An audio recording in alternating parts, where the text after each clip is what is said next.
Bravo. Boruto chapter 46.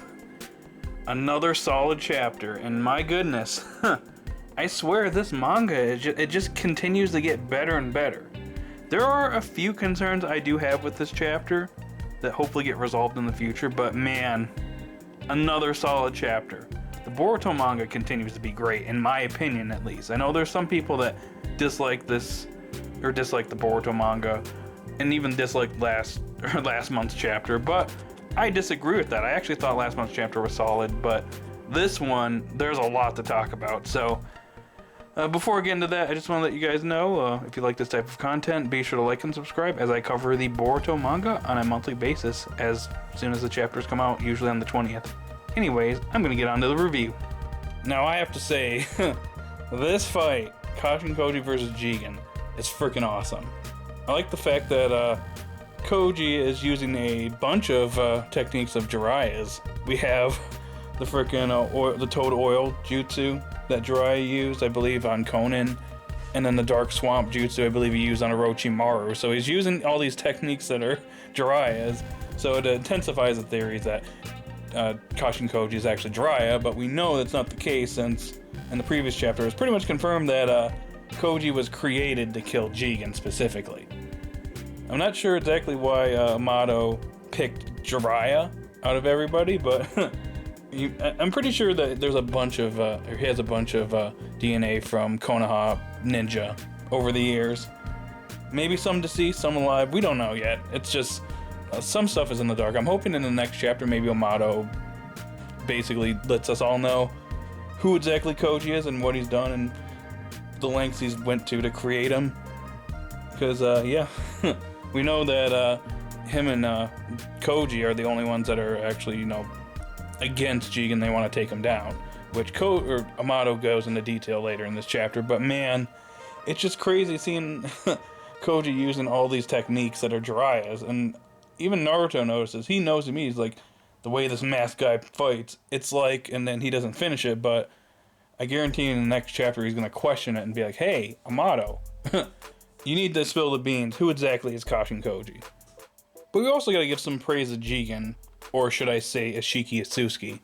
He's pretty much handling Koji pretty well throughout the chapter, and he's using his signature technique of shrinking and then getting bigger. He's doing this to avoid attacks from Koji. He's also taking out his shadow clones at the same time, including stabbing one of Koji's clones literally in the eye. Like, he has like all these black rods just sticking in his eye, which looks super painful. So yeah, Jigen, despite the fact that he's like less than 10% full power, he's pretty much holding his own against Koji pretty well until the end of the chapter, but I'll get into that in a little bit. But yeah, I gotta give a little bit of praise to Isshiki here. He's doing a pretty solid job considering how the weakened state he's in. However, one of the biggest points in this chapter is the reveals that Amato gives to Naruto and the others, and Boruto, Samir, and Kawaki are overhearing as well as Katasuke. In which we find out that Mr. Isshiki here, and this is kind of an issue I do have with this chapter, but Isshiki came to Earth with Kaguya to cultivate the chakra fruit and devour all life on the planet, kill all life on the planet, just so the chakra fruit can bear. But not really sure why Amato does not go into detail here. He doesn't really know all the details, but apparently Kaguya turned hostile against Isshiki, and he suffered major damage against Kaguya. So she must have gotten a pretty lucky shot against Isshiki, because Isshiki has pretty much been portrayed to be stronger than Kaguya this whole time. So I know that a lot of people were saying we got spoilers, or some spoilers from Organic Dinosaur the other day, and it seemed to imply that Isshiki was caught completely off guard. And yeah, I'm a little bit skeptical here, because like, what was Isshiki doing that caught him completely off guard? Like, what was he doing? It had to be something damn important for him to completely get caught off guard and almost die as a result of an attack against Kaguya. But yeah, this is something that I really hope that they talk about in the future, because right now I'm a little bit disappointed here, because I was hoping maybe something happened where like Isshiki was like considered like too powerful for the clan, and a bunch of Otsutsuki like fought against him and took him down that way. That could have been something they did, but you know, this also makes sense. It's just there's gotta be a good way to explain it, because right now I'm a little unsatisfied, but hopefully Kodachi comes through here.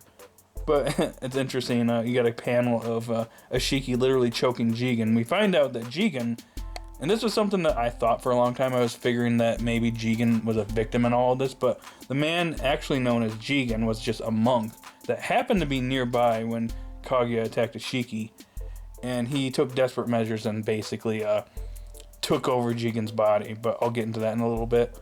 We also get some reveals about the Karma Seal. And oh boy, it's stuff that we kind of figured, but it's interesting to get this all spilled out here at once. And I'm glad that we're getting an information dump, and Amato is giving us all this information. But before he spills the beans, Amato wants his asylum to be completely granted. He wants the paperwork. Once he gets that, he's going to release Shikadai, all that stuff. But Naruto guarantees it so that they get some more information on the Tsutsu clan and the Karma Seal and all that stuff.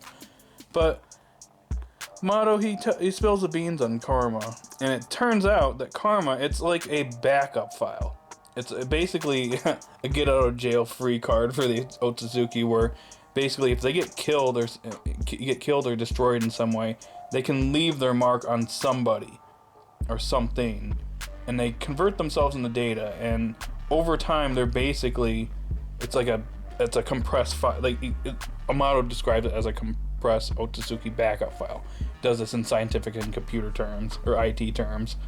And he basically says that the compressed file, it slowly extracts over time, so he's extracting chakra from the Karma user's body, and he's using Boruto as an example. So over time, the compressed file extracts data until the user, or the person using the Karma, who has the Karma, is basically completely overwritten. So that means Boruto probably will be erased from existence if he's not able to get rid of the Karma Seal, which freaks Boruto out, freaks Naruto out, who's freaking out. He's like, we gotta figure out a way to save him. But then Amato literally over here, he's like, yeah, there's no way that I know for sure, but there is a way you could prevent this. Yeah, you might want to kill your son. You might want to kill Boruto, because you can prevent Momoshiki's rebirth that way. Which, my goodness, this guy, Amato, the frickin' Chad he is, he doesn't give a damn. He'll tell Naruto, yeah, you might want to just kill your son so you can prevent Momoshiki from coming back. Just do it. And Sumire, I'm going to say right now, I'm telling you guys, Sumire is here for a reason. She's freaking out as well. Boruto's freaking out. He knows that his fate is kind of sealed. And and Kawaki, he's just staring in silence. However, Sasuke, being the genius he is, he points out that there's something wrong with that. He talks about how the karma will disappear. Like Amato basically says, the karma will disappear once all the extracted data is completed, so that the person becomes the rebirth of the Otsutsuki, or the resurrected Otsutsuki, I should say. And Sasuke's like, yeah. The problem with that is Jigen kind of has a Karma Seal on his body, which means he hasn't been completely taken over. So yeah, there's a flaw in your explanation. Now, more interesting information on the Karma Seal that Amato gives us is the fact that Otsutsukis, they really have to choose their vessels wisely and who they give it to. If they give it to somebody that just can't handle it, it just won't work out for them. And in Ishiki's case, it didn't really work out so well, because he basically had to pick the nearest person when he was on the verge of death, which happened to be Jigen.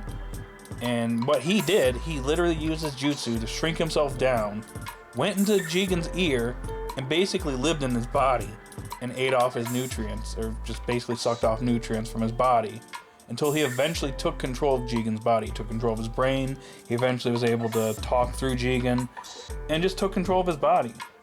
But unfortunately, he didn't completely seem to take over him, though he has practically control over the man.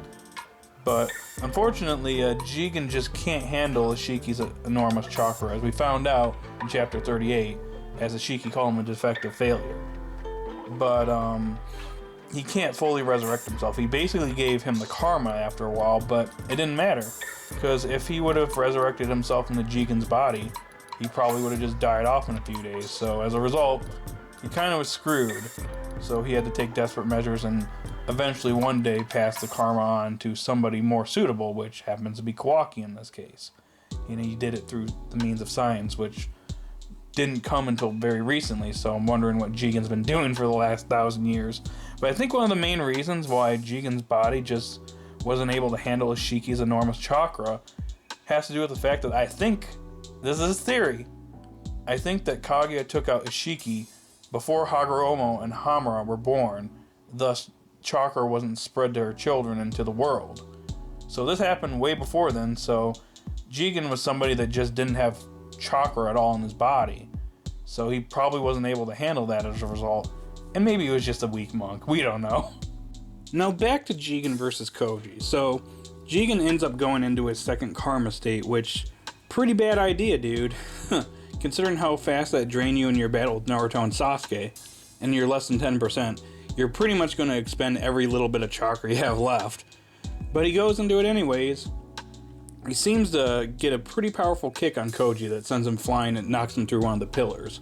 But Koji seems to be one step ahead of Jigen this whole time, as he created a summoning seal on the ground to trap Jigen, and uses the Dark Swamp Jutsu to trap Jigen, which he doesn't think anything of it. He's like, yeah, this ain't gonna work for long. But then Koji actually summons some flames in his summoning seal, which Jigen laughs off at first. He's like, huh, what do you think you're doing, Koji? This is gonna have no effect on me. I'll just absorb this. But turns out Koji was doing the smart thing here.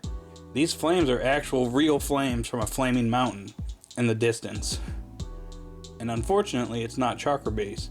So karma cannot absorb this. So Jigen's kind of screwed here. Not only is he trapped in the Dark Swamp Jutsu, but he's got real flames on him and he can't do anything about it. And he literally has the fear of God in his eyes as the chapter ends. And Amato at the same time reveals to Naruto and the others, he's going to tell him in the next chapter how to kill an Otsutsuki member. Because he tells them towards the end of the chapter, like, yeah, Otsutsuki, you're basically beings that transcend death. However, there is a way to take them out, and I'm going to tell you that. But we got to wait another month for that. Now, I definitely have to praise this chapter in both the Jigen versus Koji fight and Amato basically giving us even more information on the Otsutsuki and the Karma Seal. And it was definitely needed. A lot of us speculated on the Karma Seal and kind of what it would do to somebody, besides giving them more powers, but that the Otsutsuki that gave it to them would eventually resurrect in their body. And that was completely confirmed here. But I liked how Amato was explaining it in kind of an IT, like tech-savvy type of way, kind of how the Naruto universe has expanded when it comes to technology compared to the old generation. Now the new generation, they're being brought up in technological changes in the world. So I like how it's being explained that way, which is pretty interesting in my opinion. But I also got to give praise to the Koji versus Jigen fight, because I'm going to tell you right now, when this gets animated, it's going to be freaking flames. It's going to be game over at that point. Boruto anime is going to go up a notch, a couple notches. People are going to stop disrespecting it. But anyways, yeah. Overall, the chapter was very solid. I do have some issues, though. Now, my two main issues I do have with this chapter are the fact that Isshiki was just taken out by Kaguya, seemingly off guard, and Jigen being alive all this time. Now, I guess with Jigen being alive, it kind of makes sense because Otsutsuki members basically transcend death, and they're immortal beings. So as a result of an immortal being being within you and taking control of you, it probably rendered Jigen ageless and immortal. So Jigen probably hasn't aged a day since he was taken over by Isshiki. The problem, though, is that I'm wondering where Jigen has been this entire time. Like, where was he during all the events in Naruto? During the Great Ninja Wars? Was he just hanging out somewhere and just not doing anything? Was he aware of what happened 16 years earlier in the climax of the Fourth Great Ninja War? Is he aware that Kaguya almost came back? Like, there's just a lot of questions I do have about Jigen being around all this time. Like, what was he doing? How long has Kara been around? That's another question I have that we still don't have an answer to. When did Kara come to be? I don't want this to be something that's answered in the anime. I want the manga to explain this. The manga has to explain this. I don't want to see the anime explaining like all the missing points that the manga doesn't touch on. We need an explanation on how Kara formed and what Jigen's been doing this entire time. But seriously, when it comes to Isshiki, I want to know what exactly happened between him and Kaguya. Why did Kaguya just suddenly turn on him? Was it due to a dispute with the fruit and she just wanted to take it all for herself? I know that Kaguya is crazy, but there needs to be a good explanation here. Like, Was it for her love for humanity? Like, what was Isshiki planning? And why is Isshiki just so strong to the point where it's like, yeah, if Isshiki actually fully resurrects himself, there's no way they can stop him. The world's completely doomed at that point. Like, Ishiki's being built up as the strongest Otsutsuki member that we know of. He might even be the damn king for all we know. But the fact of the matter is, Kaguya took him out pretty easily. He was caught off guard, but we need to know exactly why he was caught off guard, and it needs to have a good explanation. Because I don't see these, like, arguably the strongest member of the Otsutsuki clan that we know of getting taken out so easily. It seems a little absurd, so hopefully this is something that gets explained in the future. But right now I'm left a little bit disappointed, so I hope that Kodachi and Ikimoto are able to knock this out of the park and it doesn't end up becoming a problem in the future. That being said, I like the fact that Isshiki, we don't get to see his face yet. I like how they're keeping that hidden for now. I'm wondering why they're doing that, but interesting that we haven't seen Ishiki's face yet. So that's all I got for this chapter review. Overall, a very solid chapter. Jigen versus Koji is absolute flames. I love the information that Amato gave. And now we got Boruto seemingly having a very dark fate that he might not be able to escape. Which means that Boruto potentially could have a tragic ending. But that's yet to be seen.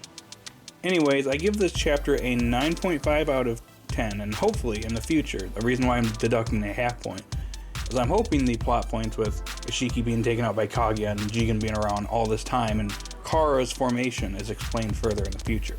Hopefully in the near future. But anyways, that's all I got. What do you guys think out there? Did you love this chapter like I did? Did you hate it? Do you have any issues with it? Post your thoughts in the comment section down below. Be sure to like and subscribe, and I will talk to you all later. See you all later, and be safe out there.